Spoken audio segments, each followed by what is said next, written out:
Hello guys, hello everyone. I welcome you back to the next session of IOQM 2021-22 solutions. So far guys, we have done 6 questions and in this video we're going to see the 7th question of IOQM 2021-22. Alright guys, so I hope guys your preparations are going well. Okay, so previous year question solving is very important so that you आप उसी level पे सोच पाओ चीजों को, है ना, किस एंगल से सोचते हैं वो आप समझ पाओ. Okay, so guys, without wasting any time, let's see the question. Okay, let me get to the slide. So here it is. So guys, this is very like you can say it is an easy question because बहुत easy combinatorics use हो रहा है. All you have to do is make cases. Okay, let's understand. So guys, what does it say? Find the number of maps of function f from 1 to 3 to the codomain set is 1 2 3 4 5. It consists of 5 elements such that condition क्या बोली जा रही है guys वो समझते हैं ध्यान से. Such that f of i is less than equal to F of j whenever i is less than j. मतलब छोटे इनपुट पे जो फंक्शन की वैल्यू होनी चाहिए that should be less than और equal to the value that you get at the bigger input. ठीक है ना. तो एग्जांपल के तौर पे गाइस लेट्स से जैसे 1 लेस देन 2 है ना.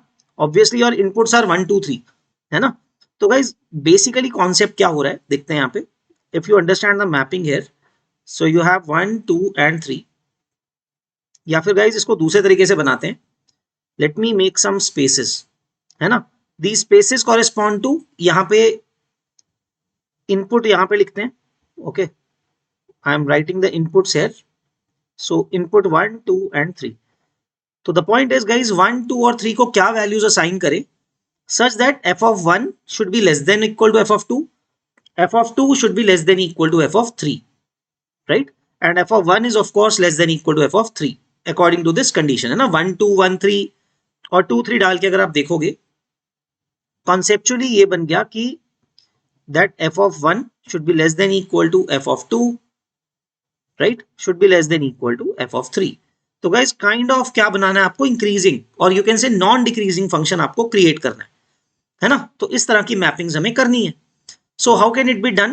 Let's understand guys. The first case, we'll make cases guys. First case, let's say guys all three values are different. That means हमें कितने outputs चाहिए यहाँ से. I need 3 values of outputs, है ना. So I need 3 different outputs, है ना. तो guys कैसे 3 outputs हम select करेंगे और उनको हमें 1 2 3 को assign भी करना है, right? We have to assign those outputs to the values 1 2 and 3. And in such a manner कि वो ये कंडीशन फॉलो करते हो F of 1 less than equal to F of 2 and less than equal to F of 3. तो guys अगर 3 outputs हैं, 3 distinct outputs हैं, in how many ways do I select दोस?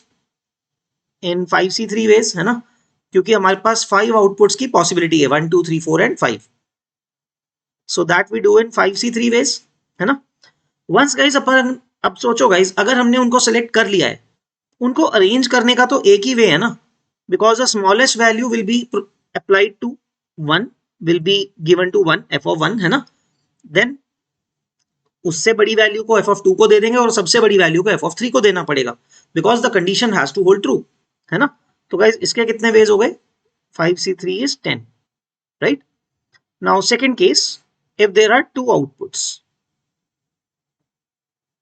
है ना, when overall 2 outputs are chosen are to be used. ठीक है. So guys 5C2 से 2 outputs choose कर लिए, है ना. Will choose 2 outputs in 2 ways. But guys उसको अरेंज कैसे करेंगे? They can be arranged in 2 ways. देखो हमने मान लो 2 आउटपुट्स ले लिए, लेट्स से 3 and 5.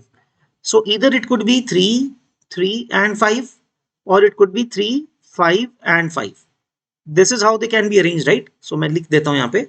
तो मतलब गाइस मैपिंग कैसे होगी 1 2 3 के लिए?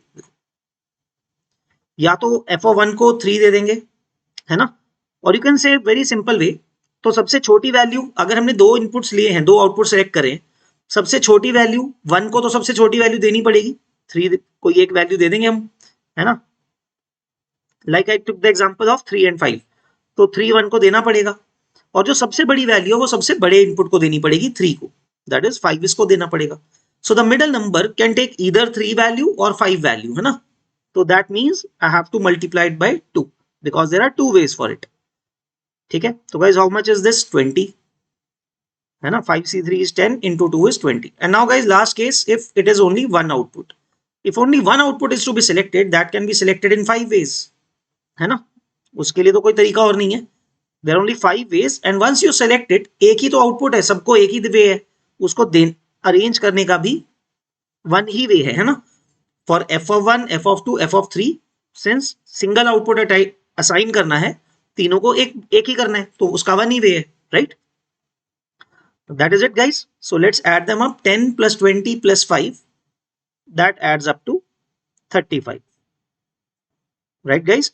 So the final answer to this question would be 35. Okay. So guys, I would say that this question was one of the easier ones, very much easier if you think about it from the IOChem perspective, and also it was a 3 marker, so quite easy to do, right? Alright guys, I hope सबको guys ये question समझ में आया and you guys enjoyed understanding this, right? So if you have done it with some other methods guys, you can post it in the comment box. Okay, so that it helps other students as well कि उनको भी और अलग methods समझ में आएंगे. Alright, so that's it guys, that's it from my end. We'll see you in the next video. So I hope you guys are practicing for the previous year questions and you guys are finding our videos useful. So guys, if you do find it useful, please like the video and subscribe to our channel, and also if possible please recommend to your friends and family, whoever is interested in Maths Olympiad. All right, thank you guys, that's it from my end. Bye bye guys, take care, bye bye, all the best.